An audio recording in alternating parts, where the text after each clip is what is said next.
మరి రాయదుర్గంలో 237 కోట్లు పలికిన ల్యాండ్ ఏదైతే ఉందో అది ఎస్బీఐ ల్యాండ్ అంట. ఏమన్యాయం సార్? అంటే గవర్నమెంట్ అంత గుడ్డిగా వేలాలు వేసేస్తుందా? నాకేం అర్థం కావట్లేదు. అదే అండి, నేను కూడా చూసా, సర్ప్రైజ్ అయ్యాను. జనరల్గా హెచ్ఎండిఏ వేలం ఇంతకుముందు జరిగిన వాటిలో ఎక్కడ కాంట్రవర్సరీలు కానీ ఎక్కడ జరగలేదు. న్యూ పోలీస్లో చూసినాం, రీసెంట్గా రాజపుష్ప అక్కడ కొల్లూరులో చూసాము, ఆక్షన్ అయింది.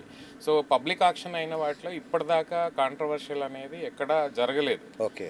కానీ ఈసారి ఏంటంటే స్పెసిఫిక్గా ఇది నిన్న కేసు డాక్యుమెంట్ కూడా చూశాను, ఫైల్ చేసిన డాక్యుమెంట్. అందులో కూడా క్లియర్గా ఏమీ లేదు. అంటే వాళ్ళకి ఓనర్షిప్ ఎట్లా ఉందనేది ఎక్కడ రాయలేదు. ఎప్పుడో పాతకాలంలో మేము కొన్నాము, మాకు అలాట్మెంట్ అయింది అని చెప్పారు. ఎస్బీహెచ్కి అలాట్ అయింది అది గవర్నమెంట్ తరఫున. తర్వాత SBH is token over by SBI. మరి ఇన్ని రోజులు ఆక్షన్ చేసేటప్పుడు అదే సర్వే నెంబర్లో ఆక్షన్ కన్నా ముందు ఈ కాంట్రవర్సరీ ఎస్బీఐకి లాంటి పెద్ద సంస్థకి తెలియదా? ఆక్షన్ చేసే ముందు ఏం చేశారు? సర్వే నెంబర్స్తో సహా అట్లీస్ట్ ఒక 1 month ముందు పబ్లికేషన్ అయింది. ఆల్మోస్ట్ ఆల్ ఓవర్ ఇండియా నుంచి టాప్ కంపెనీస్ అన్నీ బిడ్డింగ్లో పాల్గొన్నారు. వాళ్ళ లీగల్ వాళ్ళు కూడా ఉంటారు కదా, వెరిఫై చేసుకుంటారు కదా ల్యాండ్. ఊరికే వచ్చి బిడ్డింగ్లో పార్టిసిపేట్ చేయరు కదా. అప్పుడేమి డేటా రాలేదా, ఇన్ఫర్మేషన్ రాలేదా బయటికి అనేది? ఇదంతా ఒక తెలియట్లేదు ఏంటనేది, ఎగ్జాక్ట్ ఏమిట్లేదు. ఇప్పుడు హెచ్ఎండిఏ చేసినప్పుడు కూడా ఇది పబ్లిక్లో చేస్తున్న ఆక్షన్, నేషనల్ లెవెల్లో దీనికి రెస్పాన్స్ వస్తున్నప్పుడు వాళ్ళు జాగ్రత్తలు తీసుకోలేదా? లేదు ఎస్బీహెచ్ లాంటి కంపెనీలు వాళ్ళు సరిగ్గా మరి ఇప్పుడు నెల ముందే పబ్లిష్ చేసిన ఇన్ఫర్మేషన్ వాళ్ళకి తెలియకుండా ఇలా జరుగుంటుందా? ఆక్షన్ అయిన తర్వాత ఇందులో గవర్నమెంట్ రోల్ ఏంటి? వాళ్ళు ఆల్రెడీ ఎప్పుడో అలాట్మెంట్ చేసింది, అప్పట్లో అలాట్మెంట్ చేసిన ల్యాండ్స్లో మీరు బిల్డింగ్ కట్టాలి, ఎంప్లాయ్మెంట్ జనరేట్ చేయాలని కొన్ని కంపెనీస్కి అలాట్మెంట్ చేశారు. అట్లా మిగతా కంపెనీస్ కూడా 2007 నుంచి ల్యాండ్ అలాట్మెంట్స్ అయినాయి. అలా కొన్ని ల్యాండ్స్ గవర్నమెంట్ వెనక్కి తీసుకున్న విషయాలు కూడా ఉన్నాయి. మీరు చూస్తే టిష్మన్ స్పేయర్ కంపెనీకి ఇచ్చింది, వెనక్కి తీసుకొని వేరే కంపెనీస్కి ఇచ్చారు. అలాంటి సిచ్యువేషన్లో ఇదేమన్నా వెనక్కి తీసుకుందా గవర్నమెంట్ సైడ్ నుంచి? ఇప్పటిదాకా అఫీషియల్గా ఏ రెస్పాన్స్ కూడా లేదు. దీనికి మనం ఏంటంటే మనం వెయిట్ చేయాల్సిందే. ఈ రోజు నుంచి కోర్టులో కేసు స్టార్ట్ అవుతుంది. ఎస్బీహెచ్ వాళ్ళు ఏం డాక్యుమెంటేషన్ దీనికి సంబంధించిన వరకు ఇస్తారు. ఇప్పుడు కొన్న కంపెనీ కూడా ఆల్రెడీ డబ్బులు కట్టేశారు, పేమెంట్లు కూడా అయిపోయినాయి. వాళ్ళు ఈ డాక్యుమెంట్స్ చూసుకోకుండా గవర్నమెంట్ కూడా ఈ విషయం తెలియకుండా ఆక్షన్ చేశారు.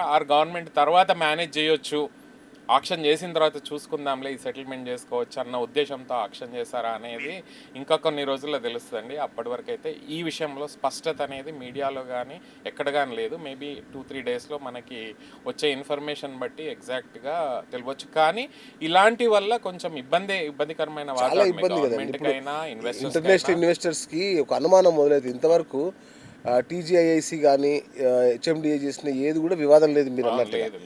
ఇలాంటి ఇప్పుడు దాదాపు 1660 కోట్లు పెట్టింది గౌర వాళ్ళు చూసుకోరా? లేదంటే వాళ్ళు ఎప్పటి నుంచో అదే ఏరియాలో ఆల్రెడీ ఒక బిల్డింగ్ కట్టారండి. ఆ ఏరియా గురించి వాళ్ళకి కూడా తెలుసు. వాళ్ళకి కూడా ఈ ఇన్ఫర్మేషన్ తెలియకుండా ఆక్షన్ చేశారా, అందరూ తెలిసి చేశారా అనేది ఇప్పుడు క్వశ్చన్ మార్క్. ఎస్బీహెచ్కి తెలుసా, గవర్నమెంట్కి తెలుసు, గౌరాకి తెలుసు చేశారా అనేది మూవింగ్ ఫార్వర్డ్ మనకి మీడియా ద్వారానే తెలియాలి, మీలాంటి వాళ్ళ ద్వారా. రైట్ సార్, చూద్దాం ఏం జరుగుతుంది అనేది.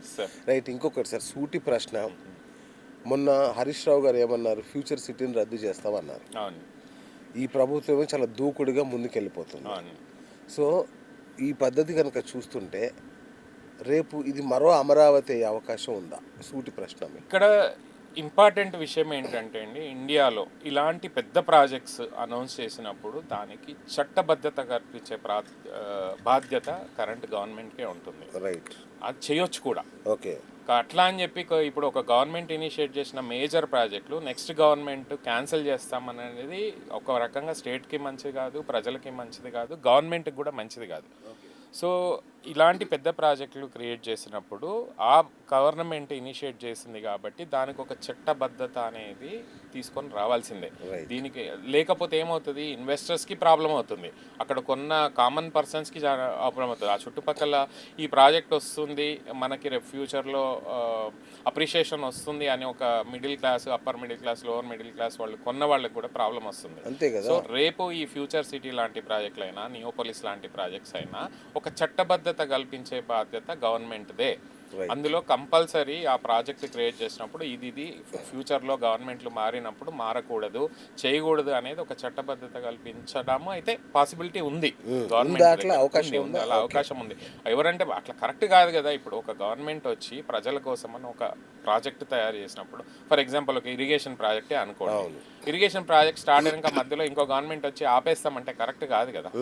సో కాకపోతే ప్రాజెక్ట్ క్రియేట్ చేసేటప్పుడే అది ఏంటి హైప్ కోసం క్రియేట్ చేయకుండా ఏదో రియల్ ఎస్టేట్ బిజినెస్ చేయడానికి ప్రాజెక్టులు క్రియేట్ చేసే పద్ధతి నుంచి మనం మార్చుకొని ఇన్వెస్టర్ల కోసము, ప్రజల కోసము, సిటీ కోసము, సిటీ డెవలప్మెంట్ కోసం చేసే ప్రాజెక్టులు ఏవైతున్నాయో కంపల్సరీ చట్టబద్ధత అనేది కల్పిస్తేనే రేపు పెద్ద ఇన్వెస్టర్లు, ఇంటర్నేషనల్ ఇన్వెస్టర్లు, సాఫ్ట్వేర్ కంపెనీలు వచ్చి అక్కడ ఇన్వెస్ట్ చేస్తాయి. దానివల్ల ఆ చుట్టుపక్కల 10-15 కిలోమీటర్ల వరకు ఎఫెక్ట్ ఉంది. ఇప్పుడు ఫ్యూచర్ సిటీ అనేది స్టార్ట్ అయిన దానికి మీకు ల్యాండ్ వాల్యూస్ అనేవి పెరిగినాయి. మీకు తుక్కుగూడ నుంచి కందుకూరు, ఆమన్గల్లు దాకా ఇవాళ 4-5 ఇయర్స్లో land values 5 times to 10 times పెరిగినాయి. తుక్కుగూడలో 2 కోట్లు ఉండేది, ఇవాళ 15 కోట్లు అయింది.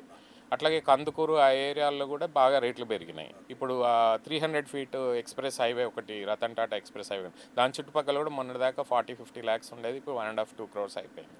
సో ఒక ప్రాజెక్ట్ వస్తుంది అన్నప్పుడు ప్రజలు దాన్ని నమ్మి, ఇన్వెస్టర్లు దాన్ని నమ్మి ప్రాజెక్ట్ అక్కడ ఇన్వెస్ట్ చేసినప్పుడు గవర్నమెంట్ బాధ్యత ఏంటంటే ఫ్యూచర్ గవర్నమెంట్స్ వచ్చినా ఆ ప్రాజెక్టుని ఏమి కదలకుండా, మార్చకుండా చేసుకునే బాధ్యత కూడా గవర్నమెంట్దే. సో మరి నిజంగా గవర్నమెంట్కి అట్లా బాధ్యత ఉందా లేదా అని ఒక డౌట్ వస్తుంది నాకు. నేనే హిట్లర్ లాంటి ఉన్నానే డైరెక్ట్గా సీఎం గారే చెప్తున్నారు, హైడ్రా నాకు హిట్లర్ రేంజ్లో చేస్తున్నా నేనని. సార్ పాలిటిక్స్, బిజినెస్, మన స్టేట్ డెవలప్మెంట్ ఇవన్నీ ఇంటర్ కనెక్టెడ్. సో వచ్చే పొలిటీషియన్స్ కూడా, రేపు ప్రతిపక్షం కూడా ఆలోచించి ఇలాంటి కామెంట్స్ చేయాల్సిందే. అంటే you are actually indirectly affecting lot of people. వాళ్ళ బ్రెయిన్ని మీరు కన్ఫ్యూజ్ చేస్తున్నారు. ఇప్పుడు ఈయన వచ్చి నేను FCDA ఇంటర్నేషనల్ లెవెల్లో డెవలప్ చేస్తాను, అక్కడ కంపెనీస్ వస్తున్నాయి, లాంగ్ టర్మ్ ప్రాజెక్టు, క్లస్టర్స్ ఉన్నాయి, అందరు వచ్చి రేపు ఇన్వెస్ట్ చేస్తారని చెప్పేసి ఆల్రెడీ కొన్ని కంపెనీస్కి అలాట్మెంట్స్ చేస్తున్నారు. ఇంకో ప్రతిపక్షంలో ఉన్న వాళ్ళు ఏమంటున్నారు, మేము వస్తే అది క్యాన్సిల్ చేస్తామంటే. అంటే వాళ్ళు చేసింది ఈయన క్యాన్సిల్ చేశాడుగా. అది క్యాన్సిల్ చేయలేదండి, ఆల్రెడీ ల్యాండ్ ఉంది. ఫార్మా సిటీ అనేది ఏదైతే ఉందో దాన్ని FCDAకి కన్వర్ట్ చేశారు, ప్రాజెక్ట్ ని మార్చారు, క్యాన్సిల్ చేయలేదు. వీళ్ళు అనేది ఏంటి, ప్రాజెక్ట్ ని మేము క్యాన్సిల్ చేస్తామంటున్నారు. క్యాన్సిల్ చేయడం అనేది కరెక్ట్ కాదు. మీరు ఉన్న ప్రాజెక్ట్ ని ఉన్న ప్రాజెక్ట్ ని ఎన్హాన్స్ చేసి ప్రజలకి, ఇన్వెస్టర్స్ కి, గవర్నమెంట్ కి రెవెన్యూ ఎలా పెరుగుతుంది, అక్కడ మౌలిక సదుపాయాలు ఎట్లా పెంచాలి, అక్కడ వాల్యూ పెంచనేదే ఇంపార్టెంట్. గవర్నమెంట్దైనా ప్రతిపక్షందైనా.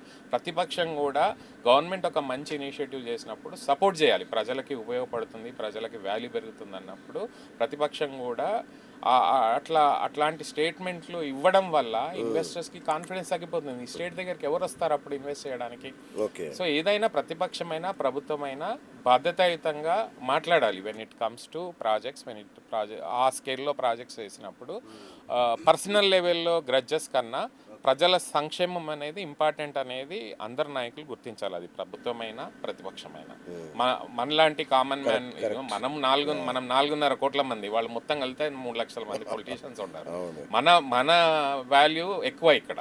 మన గురించి వాళ్ళు కష్టపడాలి, మనం ఎన్నుకున్న వాళ్ళు కాబట్టి మన సంక్షేమం గురించి, మన డెవలప్మెంట్ ఆలోచించాలి. కానీ వాళ్ళ పర్సనల్ లెవెల్లో, పర్సనల్ గ్రడ్జెస్లో ప్రాజెక్ట్స్ క్యాన్సిల్ చేయడము, ప్రాజెక్ట్స్ని చేంజ్ చేయడము, సంక్షేమ పథకాలని మార్చడం అనేది ఇప్పుడున్న కరెంట్ జనరేషన్లో కరెక్ట్ కాదు. ఇప్పుడు ఏంటంటే సోషల్ మీడియా ఇన్ఫ్లుయెన్స్ అయిపోయింది, జనరేషన్ అంతా అబ్జర్వ్ చేస్తున్నారు.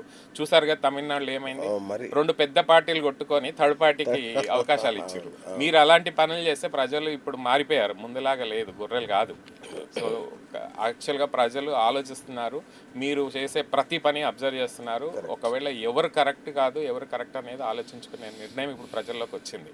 సో మీరు జాగ్రత్తగా నిర్ణయాలు తీసుకుంటే యూ విల్ సర్వైవ్. ఆర్ఎల్స్ కొత్త పార్టీలు, కొత్త జనరేషన్, కొత్త నాయకులు వస్తారు. ఇప్పుడు తమిళనాడులో చూసారు, అట్లాగే మీరు బెంగాల్లో చూసిర్రు. సో డెఫినెట్గా మార్పు అనేది కొత్త జనరేషన్. రీసెంట్గా కాక్రోచ్ పార్టీ అని వచ్చింది, వచ్చింది.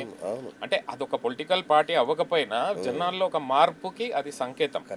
సో మీరు మీ ఇష్టం వచ్చినట్టు చేస్తాము, మాకు అధికారం ఉంది, మేము హిట్లర్లము, లేదు మేము ఇది చేస్తాం, అది చేస్తాం, క్యాన్సిల్ చేస్తాం అనడం అనేది కరెక్ట్ కాదు. ఏదైనా ఇప్పుడు అంతా ఎడ్యుకేటెడ్ పొలిటీషియన్స్, ఒకప్పుడు చదువుకునే వాళ్ళు చాలా మంది ఉండేవాళ్ళు, వాళ్ళు ఎట్లా మాట్లాడినా పబ్లిక్ చదువుకోని వాళ్ళు మాట్లాడుకున్నారు అనేది. ఇప్పుడు అట్లా కాదు కదా, మీరంతా ఎడ్యుకేటెడ్, అందరూ ఎల్ఎల్బీలు ఉన్నారు, డాక్టర్లు ఉన్నారు, పొలిటికల్ సైన్స్ చదివిన వాళ్ళు ఉన్నారు. మార్పు మొదలైంది, లిటరేచర్ లిటరసీ రేట్ బాగా పెరిగింది కదా. సో ఇప్పుడు మీరు బాధ్యతాయుతంగా మాట్లాడకపోతే ప్రజలు డెఫినెట్గా రివెంజ్ తీసుకుంటారు.